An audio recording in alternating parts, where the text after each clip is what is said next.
Welcome to this week's News Cablecast. I'm your host and editor, Diana Longry. Thank you for tuning in. This week we're going to be continuing our report on the Rush Line and the field trip that the Policy Advisory Committee took to Richmond, Virginia. Now, for those of you thinking, gosh, wasn't the Rush Line given a new name? Yes, indeed it was. It was given the name, it's going to be the Purple Line.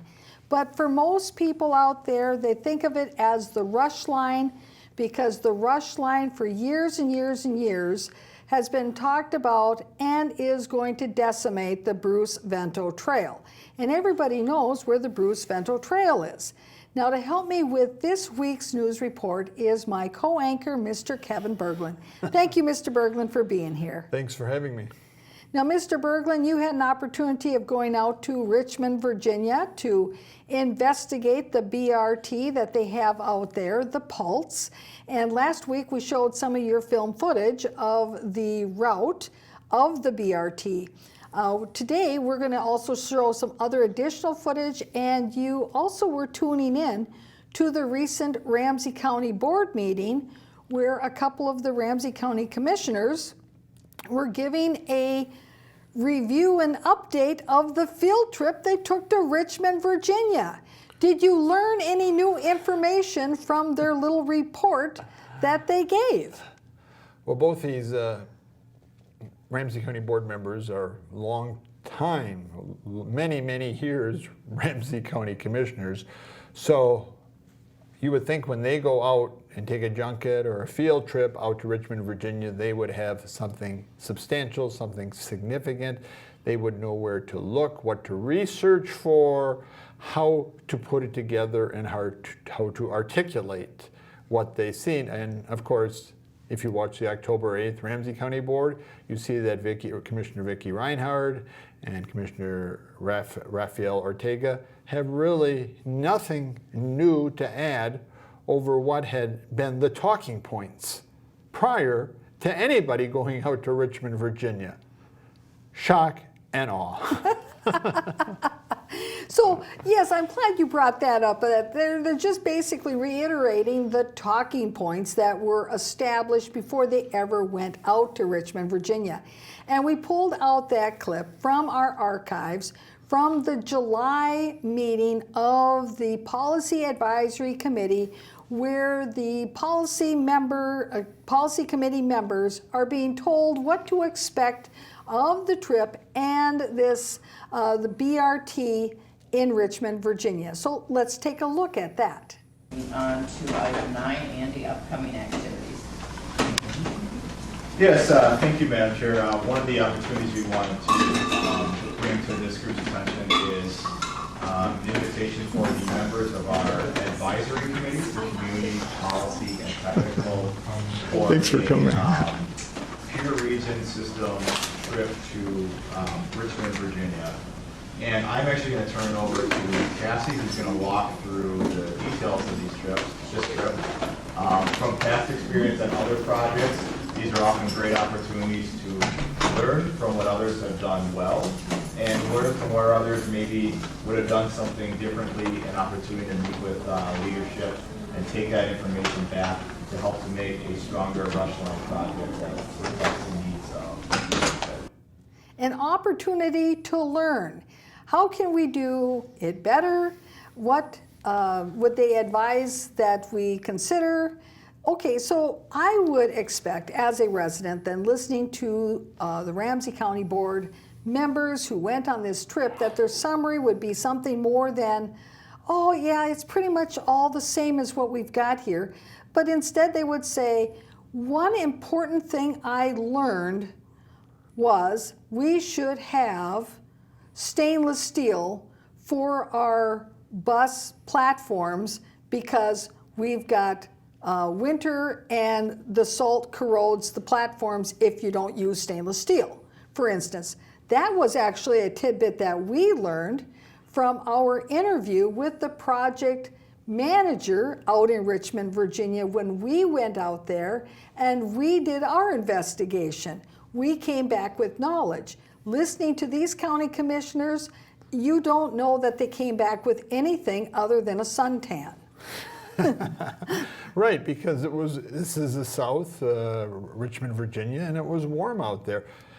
You would think that even if they didn't have the ability or the time to actually get anything out and take a closer analytical look at their county board meeting, however, they do have all day, so their real time is of no issue. And of course, on the Ramsey County Board, all 7 of them are buds, associates, many of them hanging around each other on that county board, majority of hanging around for many, many years. The most obvious thing is, okay, how much real estate did they have to acquire? How did they acquire that real estate? What did they have to knock down? Did they have to go through, for example, go through the woods? Did they have to decimate tens of thousands of trees And to that's build their roadway for a bus? And here's a good example that you are bringing out, is that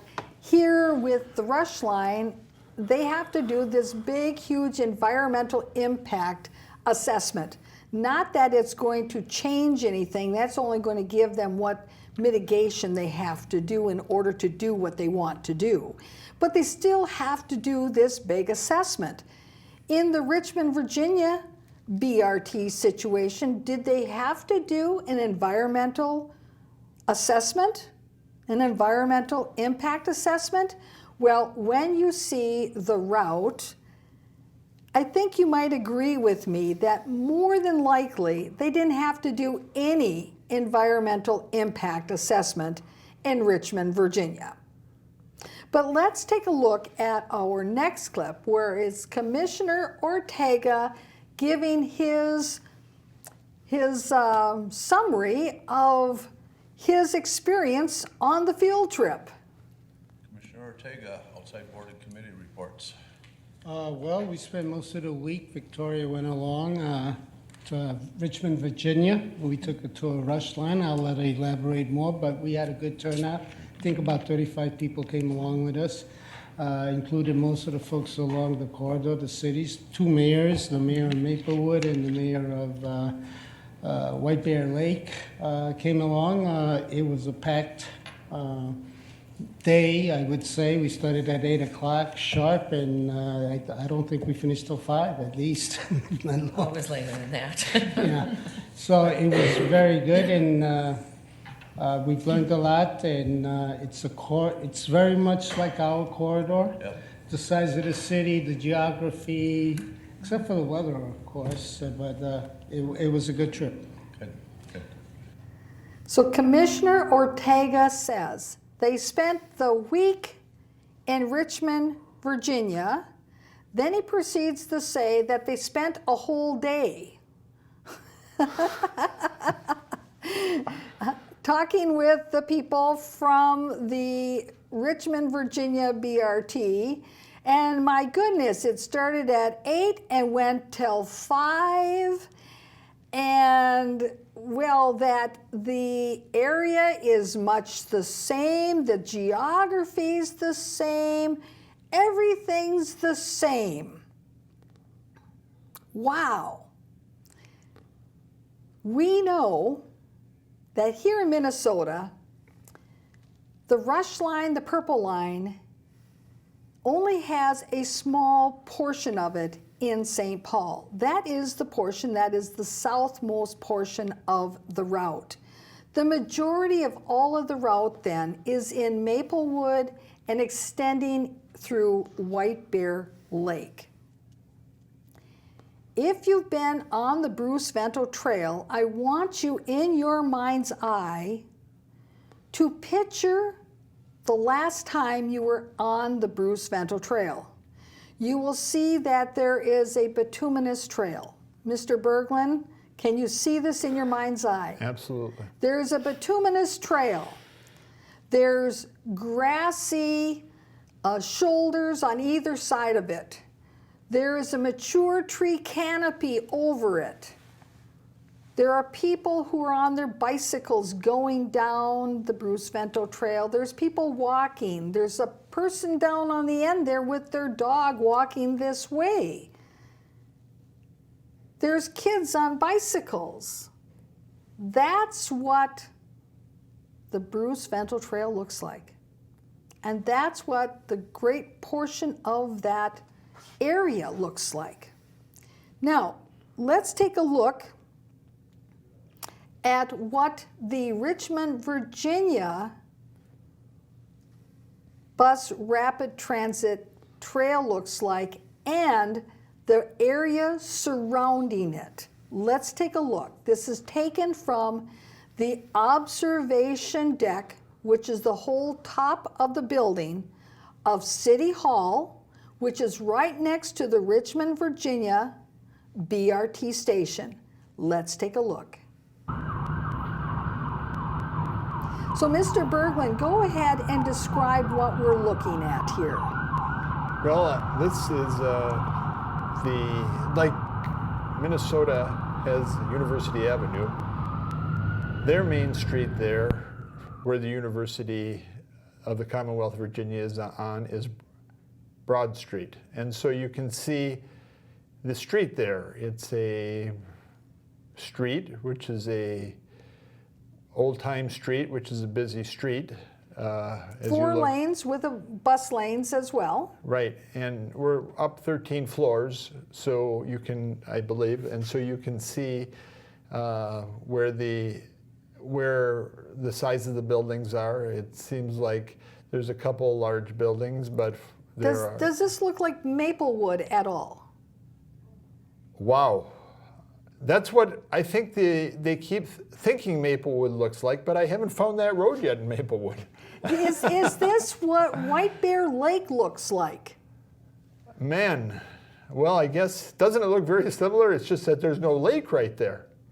But isn't that what you see in downtown White Bear Lake? Is this what the south end of the Rush Line looks like if you're thinking about how you meander through the Phelan Parkway and where the Mung Shopping Center is? I can hardly tell the difference. I mean, I can hardly tell the difference between the east side of St. Paul through Sweet Hollow and this. How could you even see?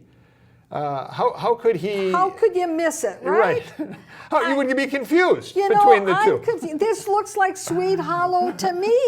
It absolutely does. And that must be very similar to Maplewood and looks as if I'm just looking at downtown White Bear Lake. And so you see, this is Richmond, Virginia.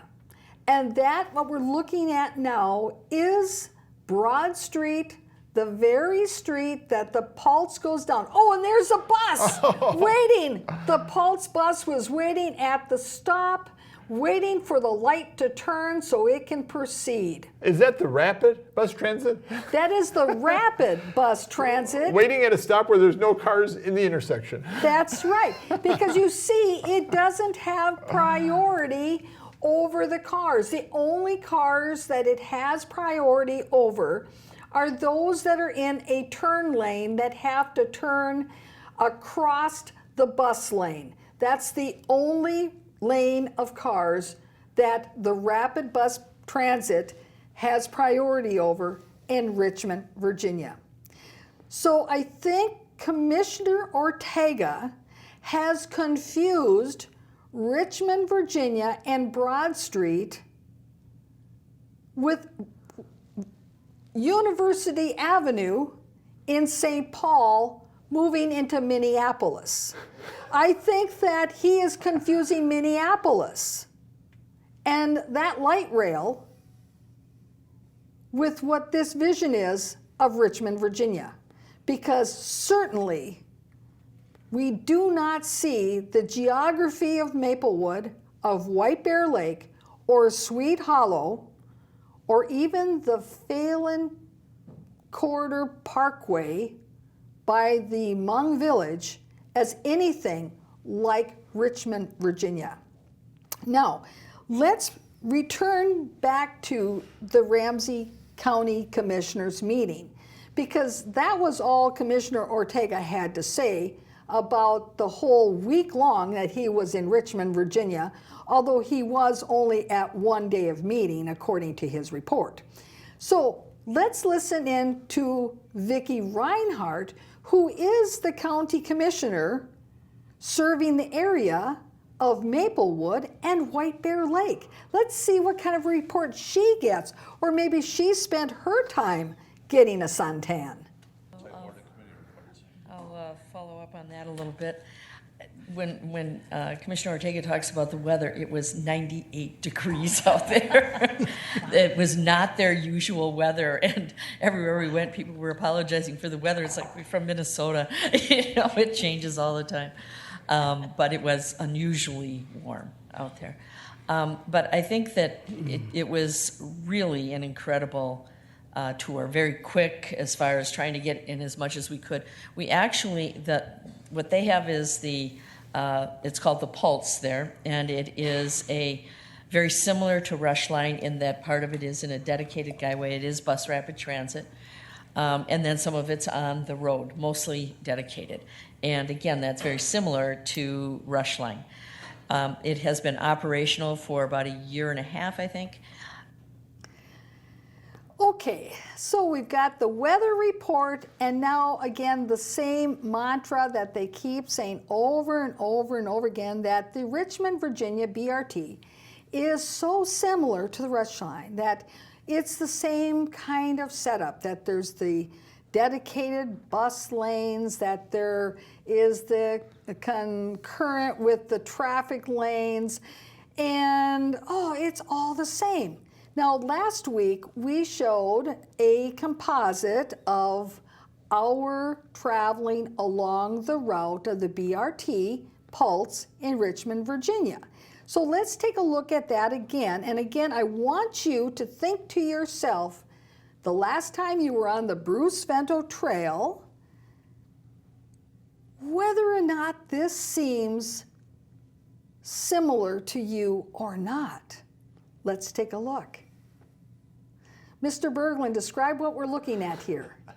Well, you can see we're in the car and you're on Broad Street, and there's this, they call that a dedicated guideway, which is similar, I guess Commissioner Vicki Reinhardt looks at it similar to the Bruce Vento Trail. And in one of those lanes there, only buses, it says bus only bus. Now, there you can see it's just the regular roadway that has been there for years, many, many years. Maybe historically there was a trolley car there, but they just, they didn't move any buildings, they didn't move any sidewalks back, they just planted. And they didn't cut down thousands of trees. Now here's a station, and you can see where there is the lane for the bus that is right to the station platform where people can get on. So this is all authentic film footage up and down the route. Here's the station for the other lane going the other direction. So you can see some areas there's the median with the platforms for the bus for getting on and off the bus. And then there's other places where the bus has to cross all these rows of traffic to get over to the right side of the street closer to the sidewalk. There's the bus, and then go to a platform that is next to the sidewalk. So depending upon which station you're talking about, some of them have their stations in the middle of the street. Some of them have their stations, their platforms on the side of the street next to the sidewalk. And of course, this is the same street that has been there for, what, 50 years, 100 years? Now, what is the environmental impact going to be? Well, I think since the Civil War. What is going to be the environmental impact, for example, of water runoff or any environmental impact if you just put a stripe down the road? Now, of course, the Bruce Vento Trail is completely different. A lot of the Bruce Vento Trail is actually on the sides of it is actually holding culverts for water runoff for lots of different areas. To install a big concrete roadway with hundreds or thousands of tons of concrete, change the terrain, decimate the trees, there's just enormous and massive environmental differences. Is there even a difference at all between if you have a stripe down there that says cars can run in there, or if you have a stripe that says buses can run in that lane? And can't you see where this could easily have been adapted to Highway 61? But Well, that's apparently the county and Maplewood are unable to cooperatively work with the transportation department in charge of Highway 61. I think that's a pretty fair, that's a fair statement, that it does not seem like Ramsey County, Maplewood, one of their partners is the Minnesota Department of Transportation, because if it was a partner and if they could work together, and if the Minnesota Department of Transportation actually thought this rapid transit was a rational idea, an idea that would actually serve Minnesotans, I think they would be very happy to have it in somewhere on Highway 61 to take pressure. Apparently it's going to be relieving all kinds of pressure, to take pressure off the future development of roadway on Highway 61. But apparently they have dismissed it. The engineers and planners over at MnDOT, Minnesota Department of Transportation, have dismissed it as kind of a fringe and crazy idea and said, you go back. And not a good use of funding. I mean, because all of these things have to be funded. And when we talked to the project manager in Richmond, Virginia, which he kindly gave us an hour of his time to talk about the project and how they were able to move forward with it and the types of funding they had, he described that their project was a project where they had 4 to 5 different types of transportation entities involved in the partnership. Now, they too, though, did experience some challenges and conflict between various governmental entities, and part of the reason why the Pulse does not go outside of Richmond, Virginia, is because the county that is on the north boundary of Richmond, Virginia, did not want to participate, so that's why the Pulse doesn't go beyond there, because they said, no way, Jose, we don't want it here.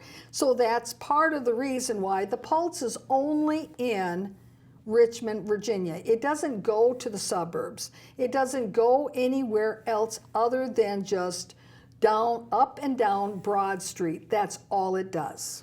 And if you take a look at a similar bus rapid transit, which they want to build in part of Maplewood on Highway 94, there's clearly a partnership. Oh, the Gold Line.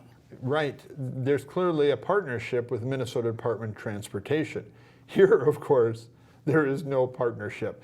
So it's not as if the Minnesota Department of Transportation, the commissioner of the Minnesota Department of Transportation, the governor of the state of Minnesota is necessarily hostile to bus rapid transit. They have to oversee logical, methodical, fiscally stable, rational ways to use their highway dollars and their transportation dollars. And from looking at this in the bigger view, looking at it from the forest, it seems clear that the reason that the Department of Transportation is not a partner in this whole scheme, which is being pushed by, you can see, Commissioner Vicki Reinhardt, Commissioner Rafael Ortega, who are on their talking points, is because the Minnesota Department of Transportation refuses to take part of this whole boondoggle. Of course, going back to Commissioner Rafael Ortega, and just as a comment, he seemed like he was exasperated or exhausted. It was like, I mean, I thought the county commissioners were busy every day of the week working and advocating for the residents. He's out there listening to some presentations in Richmond, Virginia, and he looks like, and he said it was a packed day from 8 to 5. He looks like he's part of the morning donut club that gets together to chit chat for an hour and goes home to take a nap. 8 to 5? Is that a packed day? I think he needs to see what a lot of his constituents, how much they need to work every day. Yeah, that's right. Maybe he should tag along with us, where our packed days start at 5:30 in the morning and end at about midnight. So now that's a packed day. Well, let's continue with Vicki Reinhardt's comments with regard to her perspective of this field trip to Richmond, Virginia. And they talked about everything from community engagement and issues very similar to the ones that we are hearing and have been, and trying to make sure we're addressing those with facts, not just conjecture. And it was interesting to hear that. Also talked about the funding of it and how you really need to engage community, which I believe that we are doing and will continue to do, because we're in that phase of, okay, now what's next? The number of people that were there, I think really spoke to the fact that we're moving forward and trying to make sure that we are getting all the information we possibly can to make the best decisions. And because there's still a lot of decisions to be made here. But just moving forward and learning from their experience. And they were very welcoming as far as any questions that we had. If they didn't have the answers on the first day, they made sure that they came in on Friday to really answer those questions plus more. I think she indicated that they were moving forward at least 3 times in just that small clip. She also said that the number of people there was an indication of how good their program is. And it sounded like she was talking about how many people showed up for the field trip was an indication of how well the Rush Line program is moving forward. Isn't that the way it sounded? And yet, to me, I don't think that that's how you measure how well your program is doing, is by how many people decide they want to go on a paid field trip. I know that we paid for our own field trip to go out there, but we're investigative reporters. They went out there on stipends and paid by governmental entities. Let me take a stab at it. That was shocking that 35 people want to go when we're not quite sure who paid, but people's airfare was covered, people's hotel room was covered, people's meals were covered, people's other transportation out there was covered, for example, from the airport. Wow. And that's a shock to her, that apparently indicates that everything is moving forward. And we know from her testimony and from Commissioner Raphael's Ortega's testimony that it was wonderful down there, that it was 98 degrees and sunny. And he indicated that they had their full day from 8 till 5. Now she indicates that they had that full day, and if there were additional questions, they came back on Friday morning to answer them. Since Commissioner Ortega didn't talk about Friday morning, I'm wondering if he even went to Friday morning, since he didn't include that in his report. Right. At least Commissioner Reinhardt talked about Friday morning, and of course Friday morning and at noon, Friday noon, is when we got the selfie of Mr. Berglund and Daryl, who was one of the attendees to this field trip, who was the non-government, non-committee member, a representative of the people. and certainly Daryl, in his heart, is a representative of the people. Well, but they use his attendance as if they are reaching out to the public. And I think this one out of 35 or whatever number it was, because they weren't absolutely, totally, definitely specific of it, and we have never seen a listing of all the people who came out there. But what we're taking from it, looking back, is that he might be the only one of the whole gang of associates that went out there, or pals, that actually, on any kind of basis, takes the bus system. Right. But what shocks me about this whole group of Vicki Reinhardt, this is her report. You would think that if the Ramsey County, because we know Ramsey County is jacking up taxes again, Maplewood is really going at it jacking up taxes, that if the government is going to be giving these kind of field trips and junkets, and these people are taking them, the very least requirement is that they would have to submit a written report saying, when I went out to Richmond, Virginia, this is what I learned. Because wasn't that the big mission of this, to learn something? Well, let's hear in writing so that you can share it with other committee members. You can share it with the bigger Ramsey County and suburban area. And I would like to know, what were the questions that were asked that the staff in Richmond, Virginia didn't have the answers to, that they came back later with the answers and answered? That's what I would like to know, because that would actually mean to me that the people who went on the field trip had some in-depth questions that was beyond the cursory information they were provided, that they were actually thinking about something that was a greater detail than the gloss that was given. And if you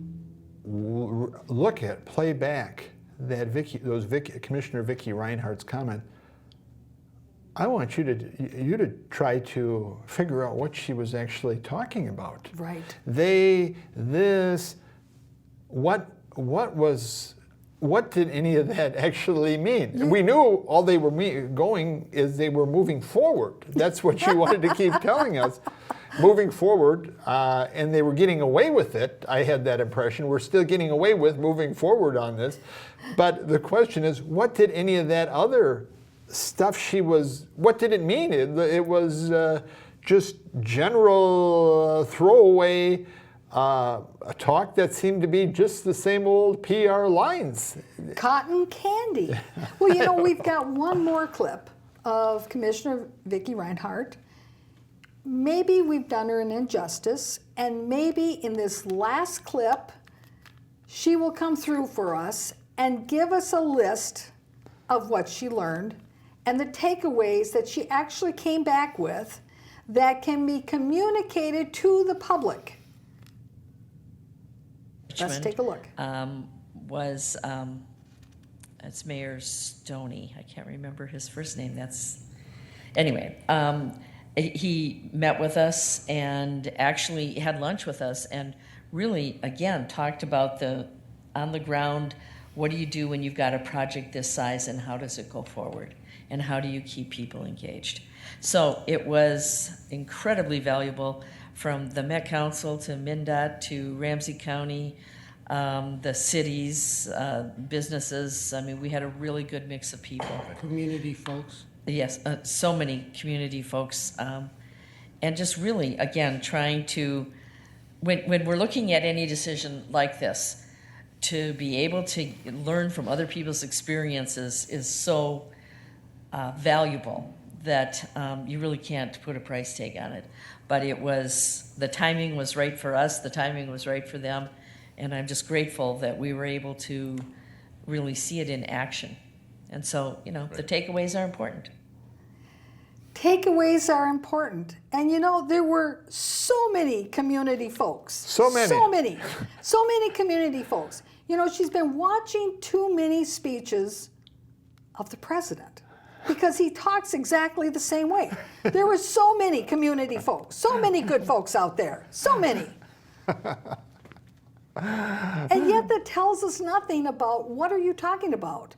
Are they saying that Steve Love, the public works director of Maplewood, him being on that trip was part of the so many community folks? Or that appointed Mayor Marley Abrams being on the trip was one of those so many community folks? How many community folks? And exactly how many of them actually had titles of some kind? We know that Daryl doesn't have a title. We know that Daryl is a community folk.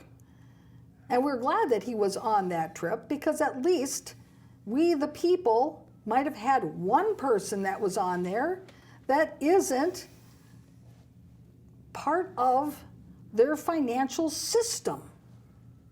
But here's something else she said. She talked about how impressed she was that the mayor of Richmond, Virginia, came and had lunch with them. Wow, but then she couldn't remember his first name. And I wasn't actually sure when he had lunch with him. Did he give a presentation or did he just sit at the same table with Commissioner Vicki Reinhardt? Was he talking to her one-on-one or was he giving a presentation of the strategies they use? It was, I'm assuming he must have gave a presentation over lunch, but I don't know. That certainly wasn't clear. But what I can tell you is this, is that Mayor LeVar Stoney is a full-time mayor. His salary is about $125,000 a year. So part of his job is to meet with organizations like this that come to his city. So this is not out of the ordinary. It wasn't done because she was extra special. It was done because this is part of the job he does. And we found his office to be very personable, very accommodating, and very helpful. Because when we were told that they were having their meetings at City Hall, of course we were told that because they wanted to put us off the scent. But we went to City Hall and talked to the city clerk, and she didn't have it on her calendar, so she sent us to the office of the mayor. And the mayor's office, they said, we don't have that. They're having their meetings here. They're at the Hilton.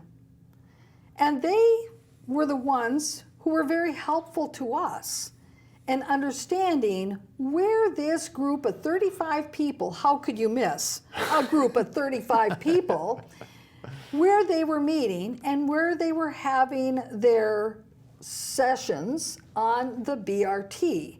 And what's so secret about the BRT? After all, it's public transportation. Their documents for the Richmond, Virginia BRT are all on their website. You can ride it, it's operational, it's not a big secret. And yet, the leadership of this group of 35 people felt that they certainly could not have the media know where they were at, what they were doing, what they were saying, or if they were just simply sleeping in the back row during the presentations waiting for nap time. Oh my gosh, are we at 5 o'clock yet? And of course, this Ramsey County group, which had many community members. Now, we don't know how many of them actually, except for one, actually ever really takes the bus on any kind of basis. I would have thought that would have been a point to bring out there if you're going to bring out that. And we didn't heard anything if there was any equity, like there were any minorities or students or any regular, we were talking about regular bus riders, but any Asian, Latinos, African Americans. We haven't heard. Elderly? we haven't heard if there was even one.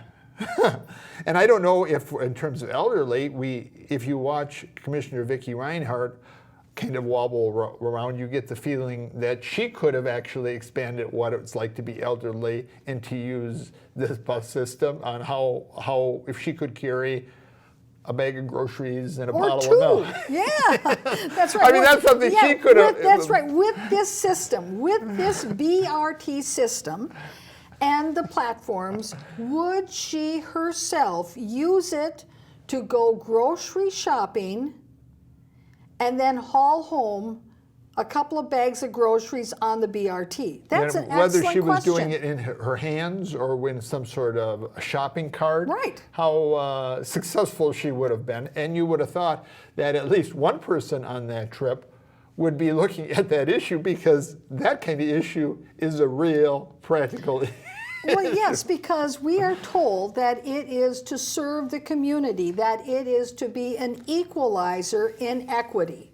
I mean, that's what we're told, that it's to bring equity to the communities for those who have less so they have access. That's what we're told.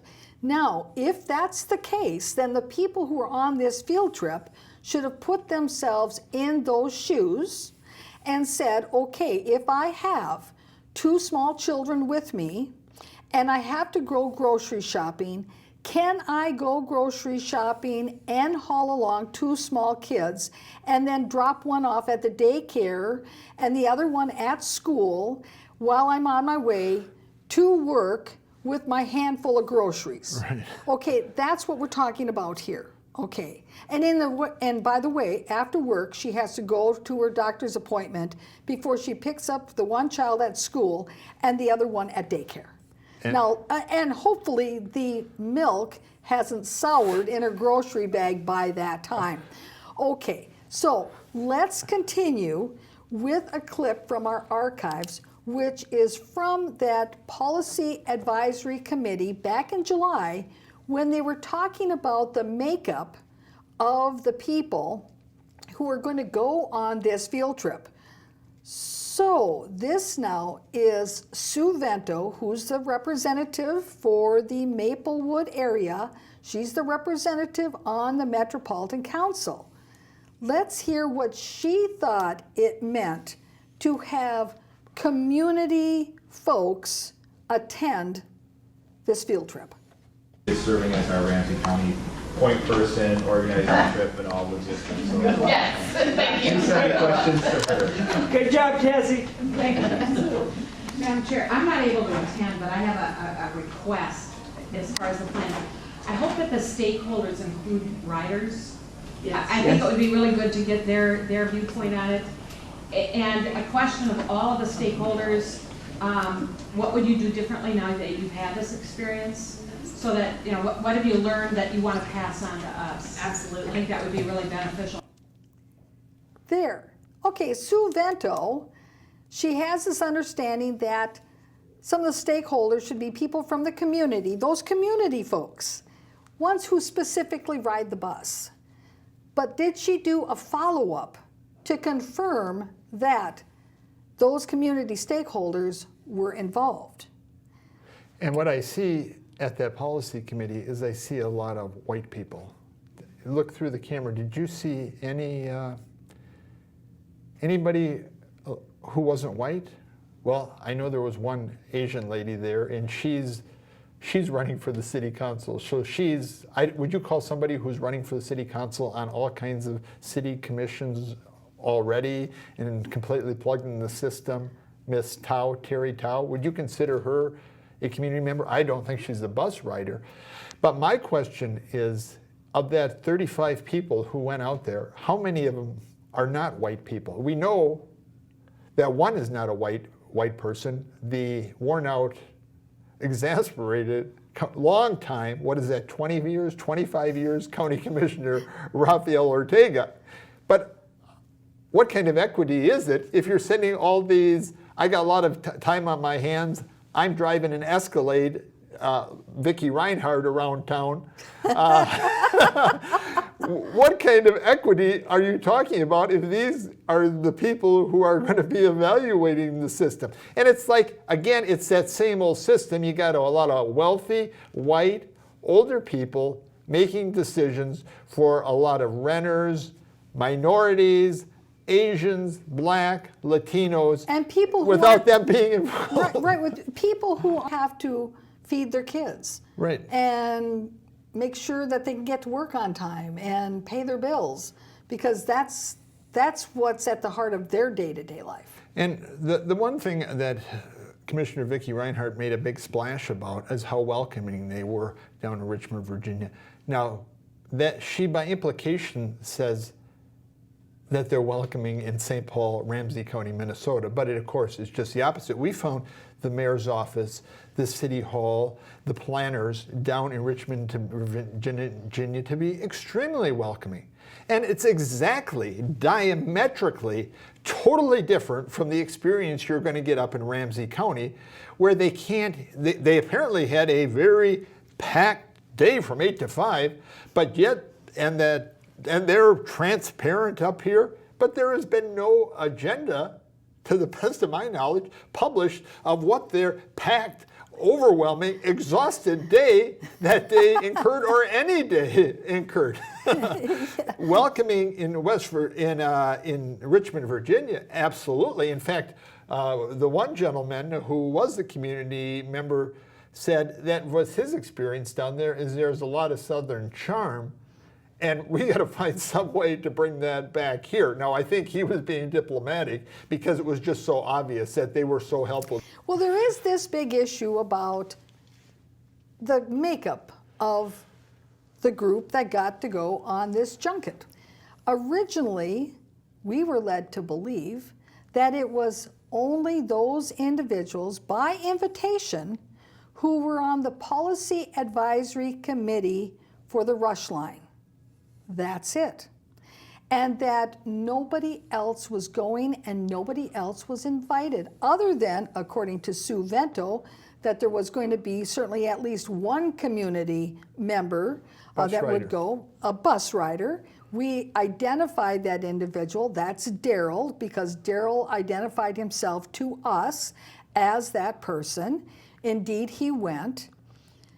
And the reason we got that idea was because of what Andy in Ramsey County informed us of when he declined our request to be members of the community as bus riders to attend on the junket. Because our interest was to go as reporters and actually film these sessions so we could bring it back to show you. So there would be some accountability and some transparency.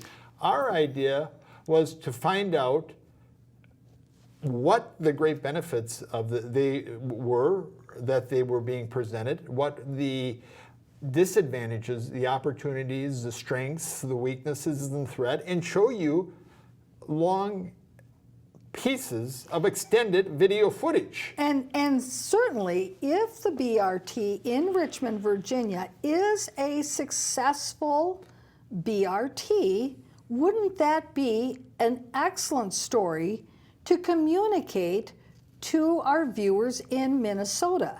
Now, of course, we went out there, we did our own investigation, and I think coming back, we would concur that the BRT there in Richmond, Virginia, is down a main drag where it should be. That's where the commerce is. That's where the commercial properties are. That's where the students. The huge university is, and all the riders that could use the BRT are. So, to get from yes. one part of the campus to the other part of the campus. And similar to what the BRT is over at the Twin City campus at the University of Minnesota, where there's approximately 52,000 students. Or to go further up the route a little ways and maybe get to their housing, or to, there were a couple of, shopping areas at the end of it. Perhaps they might go there. So you could see where it actually is a good transportation system. We travel a lot.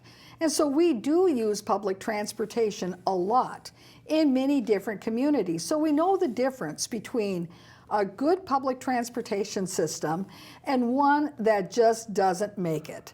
So it's not that we don't ride buses, we do. We ride buses, we ride light rail, we ride subways, we ride BRTs, airplanes, cars, boats, scooters. So, but let's take a look. We're going to listen in on the voicemail that we received from Andy after we submitted our request to participate in this junket. And Andy, of course, is the one running the Policy Advisory Committee, and in many aspects, he's considered the head, the one in charge of putting together for Ramsey County this purple line, the bus rapid transit. Let's take a look. This is Andy Gitzloff with Ramsey County. Our co-workers forwarded your message about inquiring about the Rush Line Richmond trip in October. I just wanted to follow up and clarify that that invite went out to only community policy and technical advisory committee members for that invite that was listed based on the trip. And this trip isn't a public meeting either. If there's any additional questions that you have, feel free to reach out to me directly at 651-66-277. Thank you. Well, at least he gave his phone number. I guess that's somewhat transparent. Many times they won't even give you a direct line. It's his answering machine number. Oh, by mistake. But he did use that word only. He did say only, and there was 35 of those only people. So, or 34 minus Daryl. Okay, so let us then, now next we're going to look at the film footage from the Maplewood City Council, because you see, appointed Mayor Marley Abrams went on this junket. And so she was so excited that she went on this junket that when she started the Maplewood City Council meeting, she had to go right on into her big report before she even did the Pledge of Allegiance. That's how excited she was to get out of town on somebody else's dime. Well, let's take a look. If you remember, you approved my attendance and also Public Works Director Steve Love's attendance in Richmond, Virginia, to go to a transportation conference. Richmond, Virginia has a BRT line, a bus rapid transit line, that they call the Pulse. We are looking at Maplewood in the next few years. First with our Gold Line, and Councilmember Smith is a representative on the Gold Line, and then the Rush Line going through the north side of Maplewood, from actually connecting St. Paul up to White Bear. And I have to say that it was an extraordinary opportunity to go and see a BRT line and to see how they operate, and talk to the city representatives, talk with the mayor. We actually had lunch with the mayor of Richmond and talked with some of the issues that they had. But I have to say that it was, there's nothing like actually seeing it and being there. I agree. There's nothing like seeing it and being there in person. Absolutely. And we were. And now you, the viewers, you get to be there too. Now, did you notice, Mr. Berglund, how she has now expanded this junket where they're just going to have a few people go out, talk to the people who are the project managers of the BRT, ride it a couple times. Now it's bloomed and grown and expanded into a transportation conference. Oh my goodness. Now that's a good way to make it sound like it's highly important. It was a transportation conference. And of course, we know from our film footage and our clips we've shown from the committees where it was announced that they're going to go on this little junket. Nobody said anything about a transportation conference. But you see, appointed Mayor Marley Abrams is a skilled attorney. And of course, attorneys know how to use the words to help sell whatever concept it is that they are trying to put forth. Now, of course, I can say that because I am an attorney, and a good attorney knows how to use their words. Marley is just trying to make this bigger than it is, a transportation conference. And it was, as Victoria Reinhardt and Rafael Ortega have said, an excellent opportunity. They've all saying it's an excellent opportunity. My response is, what a racket. And she was excited that they got to have lunch with the mayor again. Oh my goodness, it must have been some humdinger of a lunch. And I'll tell you, it's amazing what things, she must not get out of town much and travel much, because it sounded like she really has never been on a BRT in her life, or even a bus for that matter. Well, what I take away from it is it sounds like you said, she hasn't taken advantage as many junkets as Raphael, or Commissioner Raphael, because it seemed like exasperated by the whole thing. Oh yeah, that transportation conference was just a whole day from 8 to 5. Oh my God, and it was tiring at that. Well, we have time for one more clip. Is 7 miles long, whereas our BRT line, I know the Rush line is going to be 14 miles. Councilmember Smith, how long is the Gold line? Do you know? It's about 11 miles connecting St. Paul out to Woodbury, going through Maplewood. And so our lines are considerably longer, but to actually see one in operation, I was particularly interested in the level entrance into the buses so that there's no step up, which is great in terms of people who might have challenges with steps, that it's level boarding, and so it's really convenient and very fast. The interesting facts that I recalled about the experience was that it took 2 years to build, and the BRT line in Richmond has only been operating for a little over a year. She was taken by the fact that they have raised platforms.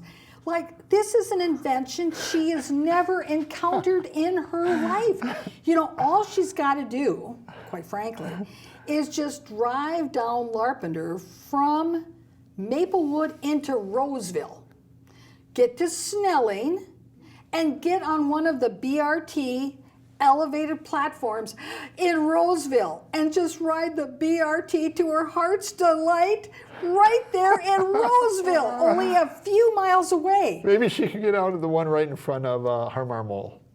She could. She could. Free parking. I mean, if this is such an exciting adventure for her, I know how she can relive it again.